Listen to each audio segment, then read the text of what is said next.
All right, if you're new to the Malibu Guru podcast or the KFC Aviation YouTube channel, today's going to be part 2. And I hope you'll go back to listen to part 1 because we got Stan Finch in here today.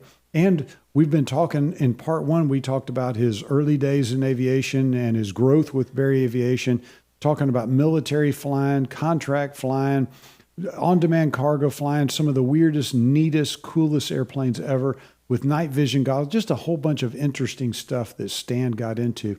But today, in part 2, we're going to talk about the Malibu that Stan bought back in 2017.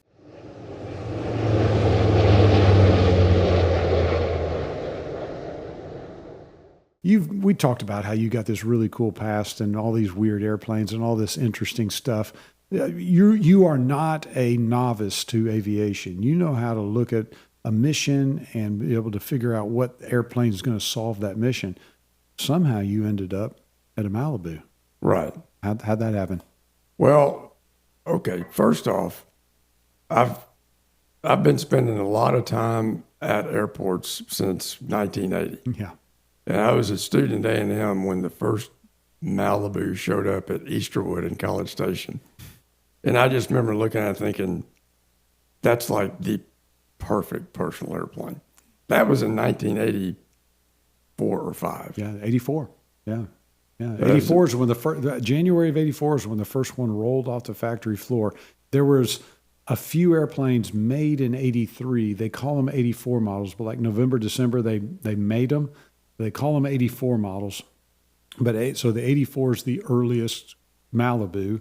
So 84, 85, somewhere in that time frame where you first saw one. Yeah, so there was an early adopter in College Station, Texas, that had one. And I thought it was a gorgeous airplane. I still think it's a gorgeous airplane. I still do. Let me tell you, you know what I think the airplane is most gorgeous is when the gear is up and it's flying by low to the runway, or if the gear is up on jacks and you know what I'm saying, the gear is up. It's just a beautiful airplane. It is a beautiful airplane. That's all there is to it. It's a beautiful airplane. So as my career progressed, I flew a number of airplanes in Berry Aviation because I flew vocationally at Berry for quite a few years until finally the needs of the business kept me in the office really most of the time. Sadly, a bigger business moving up means you get to go run an office instead of a cockpit. Right. I joke with people. I sometimes joke with people and say, when I was a little boy, every time a plane would fly over, I would look up every time. And I'd look at the plane and say, I can't wait to grow up and be an aviation manager. Said anyone never. Exactly. But that's what you ended up doing. Right. But you got to be a part of everything. Right. With everything that went on. It was a blast. I say that sort of tongue in cheek because I thoroughly enjoyed everything that I did at Berry Aviation, whether it's in a cockpit or not. Yeah. But I will tell you this, it's one of the struggles that I have at KC Aviation now is that I could flight instruct every single day, but I can't manage a company. And if I manage a company all day, every day, I lose the connection of the flying that goes on. For me, there's a balance of flying and managing, being a leader, and this all-encompassing job and not letting any one particular get out of whack.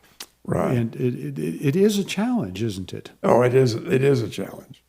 But I found that I've lost touch with it less than a person might think they would. And one of the ways that I kept from losing touch was continuing to fly personally, because you can bring the same level of, you can bring the same mentality to flying a personal airplane. Precision, excellence, determination to do it well. Right. Yeah. Risk mitigation, the whole smash. You can bring that to your personal flying as well. And I was really surprised when I would ride on a jump seat in Kwajalein or Africa or Afghanistan, even if I wasn't type rated in the airplane. I was surprised by how in touch I felt with the flight crew. That's right. So when you speak the language, I was talking to somebody, we were talking about them moving up from a Matter of fact, there's a client of ours that had a Bonanza with a fully Garmin panel. And they bought an M600 with a G3000. And their worry was, I wonder if I'm going to be able to connect with this thing and literally learn this quickly. It goes very, very quickly because they understand the language of how Garmin works. And in that move from that lesser airplane to that bigger airplane, the move worked well. Somebody comes out of an Avidyne airplane over to a Garmin airplane, there's going to be a little bit of a challenge because that architecture of how that's avionics are designed. Right. But it's the same thing when you talk about the broad scale aviation. When you're moving, I get to sit in jump seats of your Embraer 120s. Right. And so it's fun to sit inside there and watch the orchestration of the cockpit and how they do things. And there is a place where you go, okay, I could do that. I don't lose touch with what's going on here. Right. One of the things, this is going to sound probably really odd, but one of the ways that I really stay in touch with just flying, believe it or not, is just straight and level with the autopilot off. I've always found way more benefit than a person might think would come from that. Straight and level with the autopilot off. Clear and million weather. Think, what could a person possibly get out of that? I can tell you what it is. It's the fight for precision. Right. Because you get off by 20 feet, and I'm going to put the right input to correct that 20 feet. And to do that, I got to look at the VSI and, my heading's getting off a little bit. I'm going to correct. If I'm 3 degrees off, I'm going to make that little shallow banking, those little muscle movements, those little tiny little things that are going to cause you to correct that. You're fighting for that precision. And I talk about that fight for precision is what makes an excellent pilot. Well, I came up here yesterday. It was clear and million. And I didn't turn the autopilot on until I was about halfway up here and wanted to get a bottle of water. But yesterday I got to thinking, I know that you're a student of aviation. You've read Fate is the Hunter. I'm sure you have. Definitely. Yeah. Fate is the Hunter is one of the best. If you've been flying more than 3 years and you hadn't read that book, you're wrong. Yeah. You need to go read that book. So I started laughing to myself because I'm sitting there trying to keep, with a tape altitude, any kind of altimeter, you get a little bit off, and if you want to be hard on yourself, you're a little bit off. And in Fate of the Hunter, he talks about being browbeat by captains, by being 10 feet off on his altitude. Yep. But it's a fight for precision. And it's the same thing in the safety realm or any other aspect of life. You either are going to slop through life or you can have a fight for precision. And aviation is one of the areas where precision is something that you fight. We fight for it. We chase. A good landing that's a smooth touchdown that's 500 feet off of your aiming point is not precision. Right. Now, if you can touch down smoothly at your aiming, now you just change the game completely. And it's that fight for precision, even in straight and level. I'll tell you one of the hardest things to do if you ever want to become a great pilot. I'll tell you how to do it right here. Go fight for the perfect traffic pattern. Like literally, be at the end of the runway, roll down the runway, rotate at the exact right speed, climb at the perfect pitch angle, let the airspeed accelerate, pull the gear up and the flaps up at the exact right spot, turn left crosswind at the exact right altitude, pull your power back at a place so you level off at the right airspeed, the right altitude, do it within 20 feet, and fly the perfect pattern. Now, you're not going to do it. It's not going to happen. You won't. Just in a traffic pattern, you're not going to fly the perfect pattern where you have two red over two white, and where you touch down perfectly. And it's not going to happen. But it's the fight for it. And you can. If you just want to go do takeoffs and landings, well, that's fine. You just go do takeoffs and landings. But if you want to go do takeoffs and landings where you're chasing the perfect pattern, you don't need a big flamboyant flight. Right. With hard situations. You don't need a 20-knot crosswind with blowing snow and ice on the runway and a 100 overcast or 200 overcast with a quarter-mile visibility and full passengers. And you don't need that. Perfect day with no wind whatsoever is a great day to go fight for precision, because on the day when it is crappy, you're going to need that precision in a tougher environment, and it's the fight for it, even in straight and level. Right. I find that interesting. Right. And then the precision will be second nature. That it's what you do. It's the culture you've established.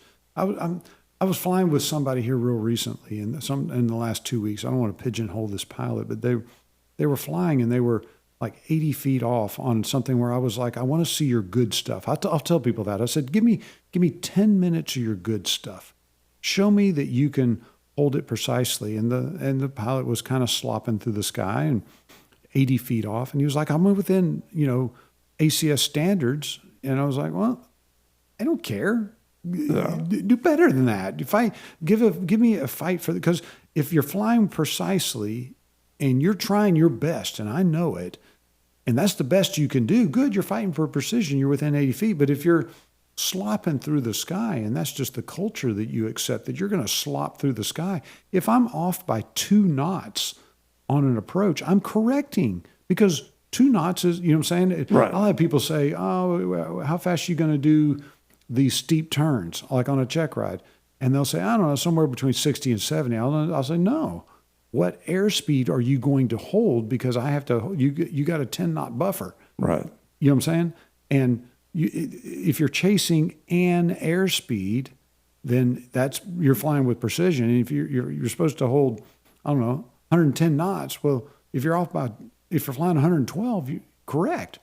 Right. You see what I'm saying? Right. And right. that's, to me, that's a culture that you set up. And one of the things that you can do at Berry Aviation is you have a company culture. But for the people that listen to this podcast, you set up your culture. What you did on the way from San Marcos to Lufkin, Texas, to sit here today, even in straight and level, you fought for the precision. It's the culture that you have created around your personal aura of aviation. It's you saying, I'm going to fight for that precision. And that's what makes you good. Try to keep those 2 zeros in the tape altitude. Try to keep those 2 zeros there. That's exactly right. And you can do it if you become very, very good. Anyway, I'm sorry to digress, but that's a fun discussion. Right. The personal flying, though, kept me more connected to the line operations than a person might have otherwise thought. That's right. That's right. It's speaking the language of aviation. And I'll talk about that a lot. Speaking the language. It's just like if you speak a foreign language, let's just say Chinese, but you haven't spoken Chinese in a year. The first time you speak it, you're going to butcher a few things. It's not going to be the easiest conversation because you've been speaking English. But if you go talk to somebody in Chinese, throughout the year, it's real easy to go right back to speaking Chinese. You know what I'm saying? It doesn't take a big touch.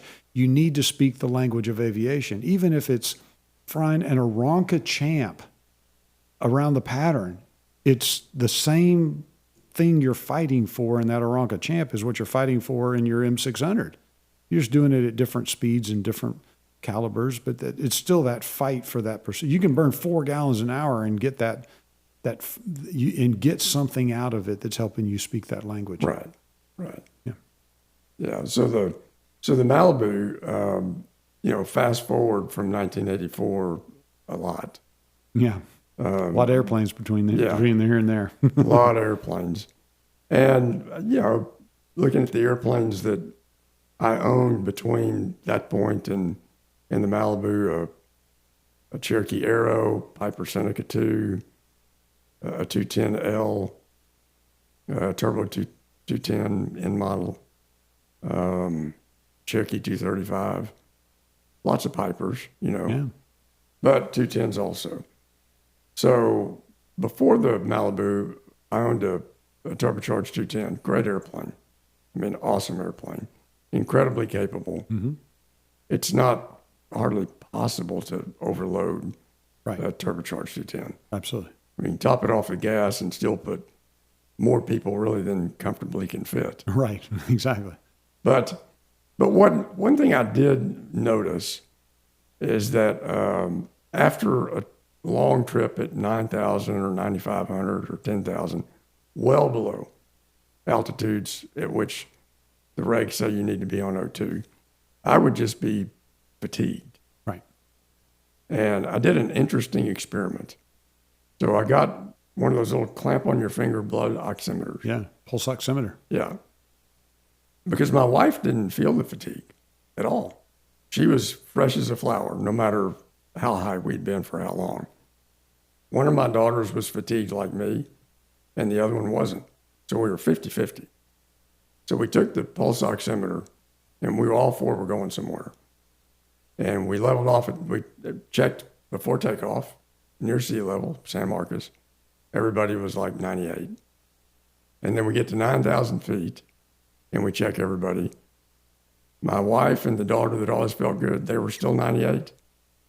But the daughter that didn't feel so great and me, we were both 90.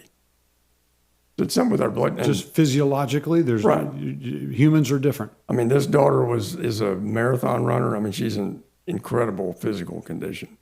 That's just our blood chemistry.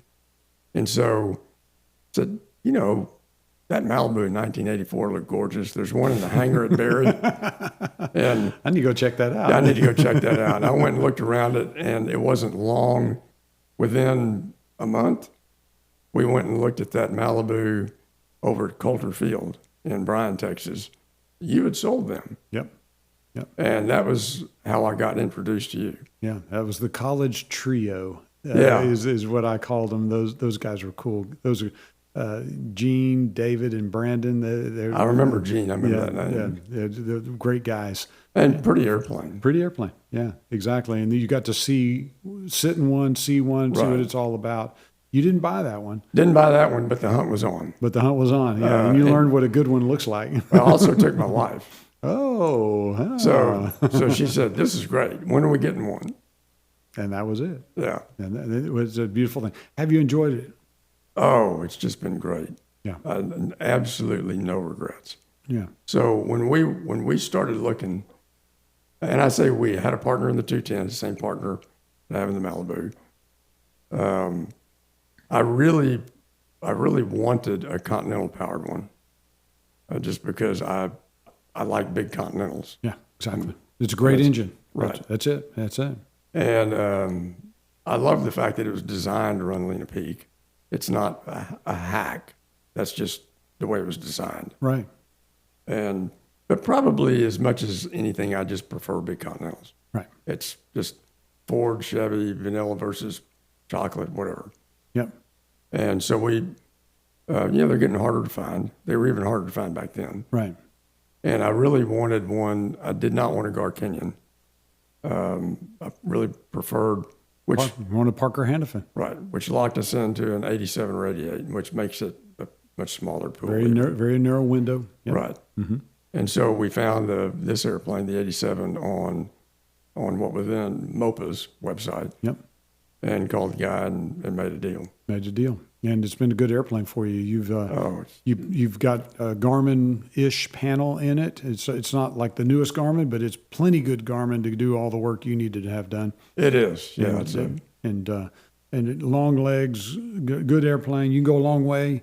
You can carry a lot of stuff. It's just you got a nose baggage up in the front. It's just, And I did a lot of traveling on behalf of Berry in it. And people would comment sometimes, wow, you came in this? Like they were expecting an aviation company, I'd show up in a CJ or... That's right. And I was almost always traveling by myself. Yes. And so I would say, at Berry, we picked the right airplane for the mission. And the Malibu is the right airplane for that mission. Hey, if you show up to a business, there's a lot to be said here, because I have a lot of people that if you show up with two pilots in your citation and one person gets off the airplane to go to that business meeting, you just told everybody at that business meeting, I don't know how to do math. In other words, I'm willing to spend egregious money on me. Right. You show up to a business meeting in a Malibu burning 15 gallons an hour doing 200 knots. You just told the world, I am invested in efficiency. Right. I understand ballistic coefficient, meaning it's a sleek airplane. You get more bang for the buck out of a Malibu than you do anything else in the world, because it's clean, it is fast, it carries a bunch of stuff, it burns hardly any fuel. I cannot think of a more efficient airplane than a Malibu. Well, the way I explain it to people is cost is never a reason to not take the Malibu anywhere. Correct. That's right. You literally if you converted, like we understand as Americans, miles per gallon. You drive your Right. truck. How many miles a gallon that truck get? Or I've got 50 miles, and you figure the math in miles per gallon. If you convert your Malibu into miles per gallon, you'd be shocked. It'll be better than your truck. Right. It'll be, and that's the reason you can get into your Continental Malibu, especially if you pull the power back. Right. I mean, and then it gets really good.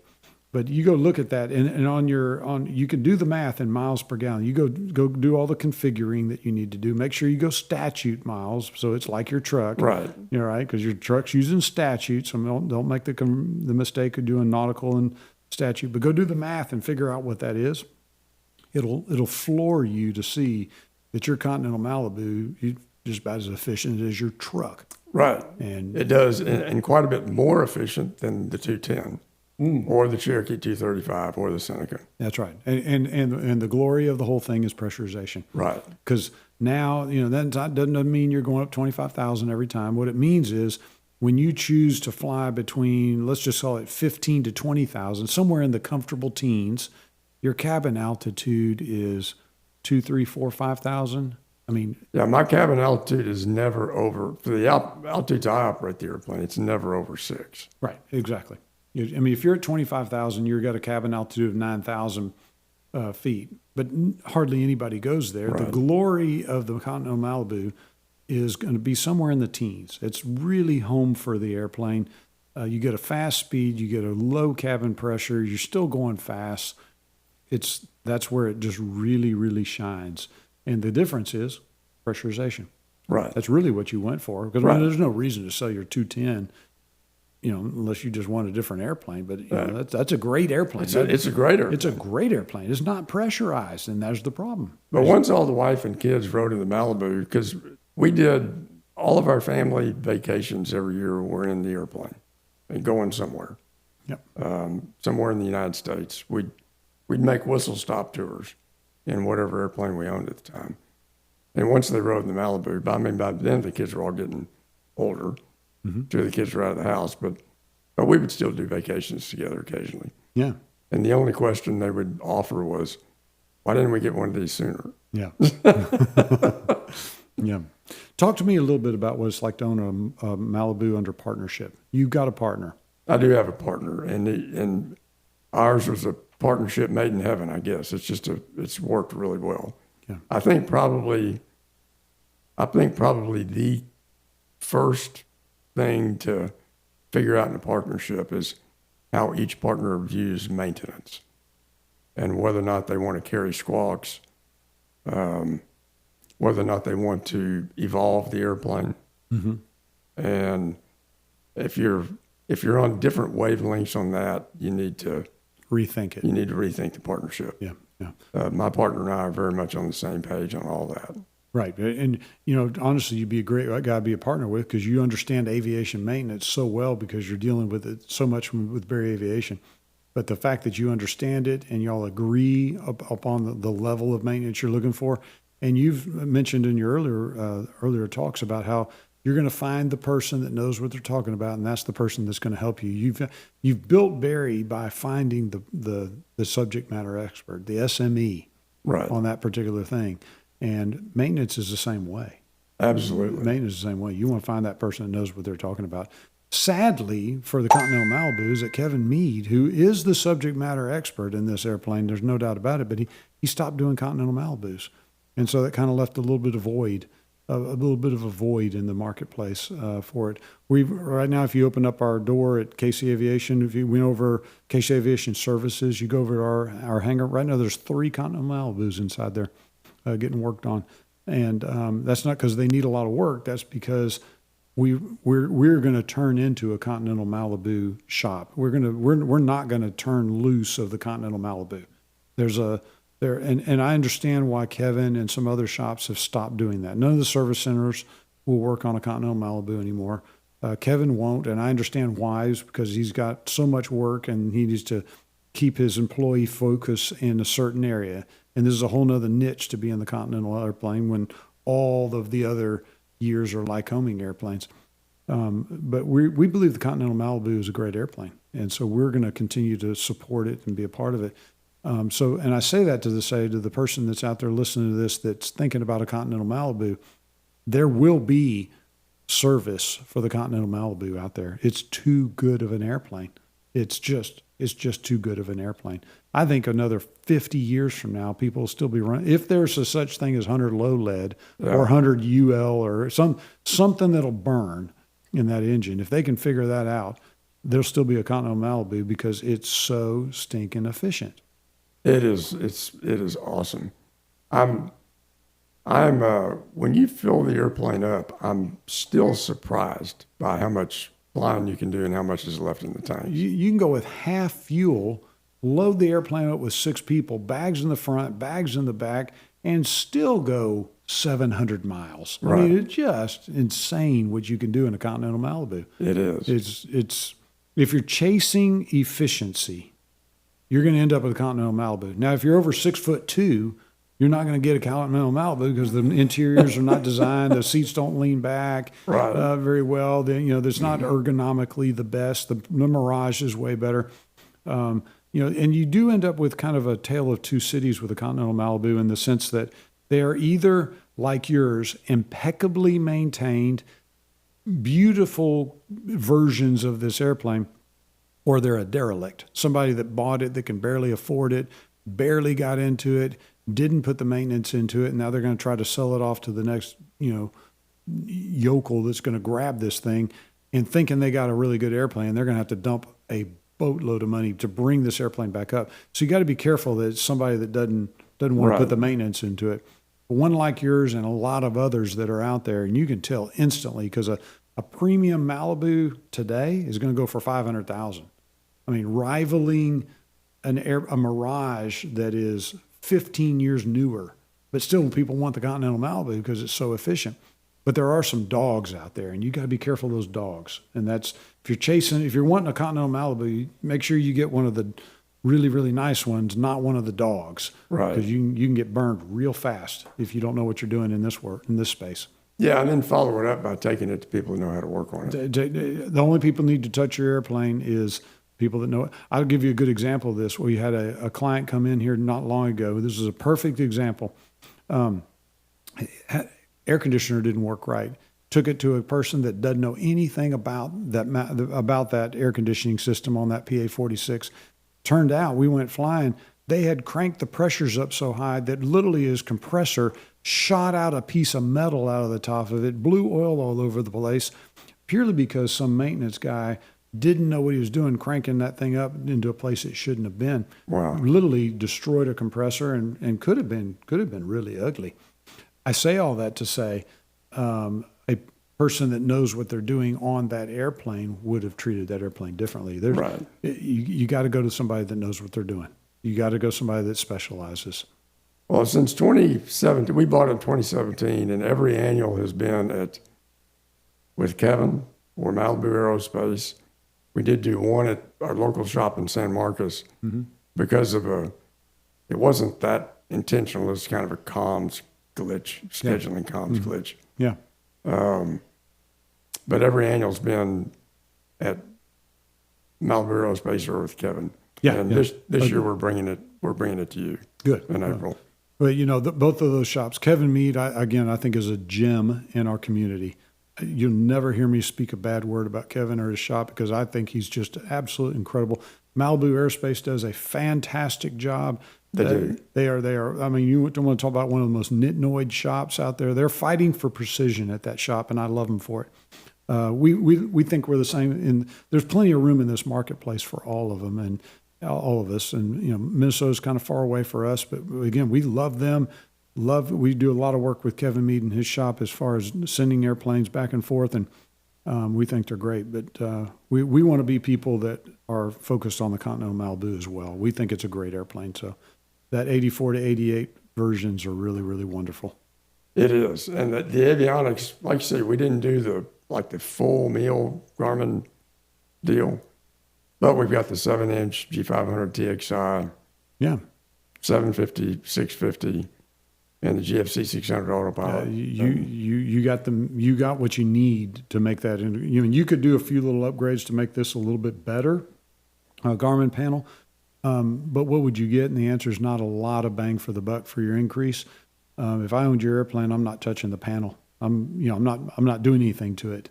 There's still a bunch of analog stuff in there, so there's stuff that you could clean it up. There's a little bit of retro feel to some of it. Yeah, and it doesn't offend me. I tell you, when I see a steam gauge, I'm good. I speak that language. I'm totally fine. Yeah. Yeah, me too. It doesn't bother me a bit. It's funny because I'm on my Bonanza. I've got some steam gauges in my Bonanza. My eye goes to that. Like I'll not look at the tape. I'll look at the altimeter. With a needle. And that's me. That's the way. That's my lizard brain. I do the same thing. I do the same thing. I've been taught a long time. That's for sure. Stan Finch, hey, I appreciate you coming here and talking to us about Barry Aviation, about all your past, talking about the Continental Malibu and how it's been in your life. I appreciate you being a part of the Malibu Guru podcast and the KC Aviation YouTube channel. Appreciate you being here. Thank you. I enjoyed it. Thanks a bunch. Well, to hear from a guy like Stan, to hear from a guy that's got decades and decades and decades in the aviation world, and to hear his experiences with Barry Aviation and hear his experiences with the Continental Malibu, and just to hear experiences of a cool guy doing cool stuff. I hope you enjoyed this podcast. I know I did too. I appreciate Stan being here, and I appreciate him investing in what you've got going on, and I hope you've got something out of this discussion with somebody who's really, really cool. Joe Casey and Stan Finch with the Malibu Guru podcast, signing off.